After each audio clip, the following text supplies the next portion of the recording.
Hello, I'm Jen Nami Padgett with the Dear Nami Brodcast here on the Everyday Priestess Channel.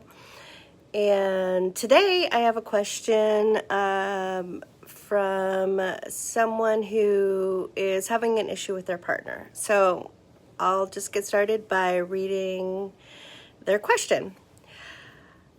So it says, I just had a baby about 6 months ago, and my partner and I have not been getting along ever since getting pregnant, and it seems to be getting worse. He refuses to go to counseling and tells me if I just lightened up, things would be fine. But I'm not fine, and I want to leave. I'm seriously torn. Last week we got into an argument and he started driving fast, then hung a corner and then had to slam on the brakes because he almost ran into a telephone pole.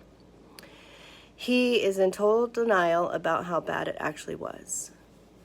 He's thrown my sunglasses out the window on another occasion because I refused to look in his direction when he was yelling.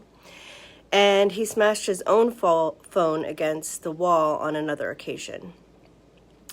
I know I have a role in this, but I don't know how to fix it.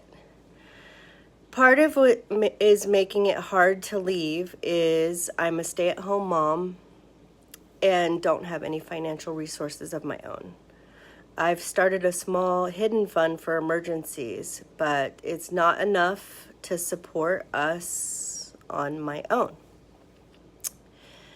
And then she goes on to say, my aunt lives in another state and has offered for me to come live with her. I'm so torn though.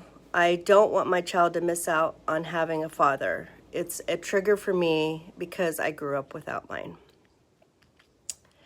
Please, any advice that you have would be so appreciated. Oh, wow. Okay, hun. So I think you're leaning towards this. And know what to do, but I'll just say it if it gives you permission to do so. Take your aunt up on her offer. In my experience, the situations like this tend to escalate, and it seems as if your partner is unwilling to accept any responsibility because he's telling you to lighten up, so placing the blame on you. And he doesn't want to do anything about it. So counseling is off the table. So that just leaves you in a very stuck position. Perhaps a separation will give you both some clarity. And once you're in the loving arms of your aunt and you have time to breathe and settle your nervous system, you may see that getting out was the best thing that you could do for you and your baby. If your baby was in the car when that happened, it's not only putting you in danger, that's abusive for the both of you. It's also just abusive for a child to watch, a parent doing that to another parent.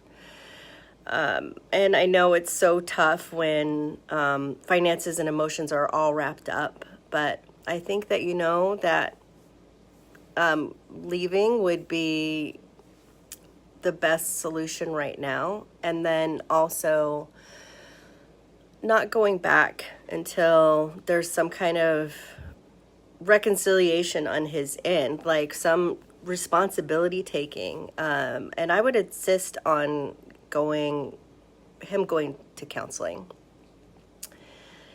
before you even entertain the thought of a reconciliation. And I just have to say this because at one point I had a partner who was similar, I would say, and he wasn't even the father of my child. But just can you imagine if something had happened to your child? If something happens to your child because of this type of behavior. And I'm also just really happy that you have resources for help, as so many women do not. want to just kind of go over the societal constructs of just, what's happening in the situation. We do not support fathers in the way they should be supported. And I'm not saying we as in women, I'm just saying as a society as a whole. And it's really allowing for this abusive behavior to be pervasive in a lot of relationships.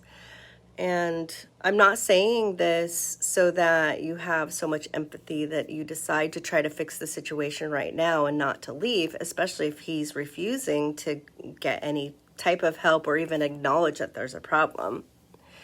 If a man is behaving in this kind of dangerous way, we need to move out of harm's way and protect ourselves first. So I know this is really tough, but I'm giving you permission to go. And then work out what you need to work out later. If you want to care for him, do it from afar by providing resources and calling in anyone who might be a support to him. And also do follow through with counseling for yourself. If you can't get into formal counseling, start going to a women's group. There are plenty across America wherever you are located. And I just have to say, if there is ever a decision point on taking care of yourself first or your partner, choose yourself, because once you have healing, you will be better at providing the proper help if you're able to do that for him. But get yourself right first. Get yourself into a safe place. Yes, go into the loving arms of your aunt and then figure things out from there. What I want to do now is just call in your ancestors and angels and guides for you, and also for anyone listening who might be in a similar situation. So let's just call them in. Just take a moment to just sit with this issue. Our ancestors, I've said this before, their energies surround us and they know what to do. They've lived, generations and generations and generations have lived this kind of thing. Not only maybe for themselves, but if they haven't lived it for themselves, they know through another relative or a friend or a loved one who has gone through the situation. So I'm just asking for those energies to surround you and to help assist and guide you in this really difficult time. And for you to get some peace surrounding you about the decision, and for you to have some clarity as well. And I just pray for everybody out there, and for all the men who are not choosing to better themselves and are not choosing to see how harmful their behaviors are. I'm hoping that we have this universal calling in of the energies that are necessary to help break those cycles. And I hope that you can find some peace. I hope this advice helped you. And I'm just praying for the best for you and your family and everyone that's involved. So much love to you.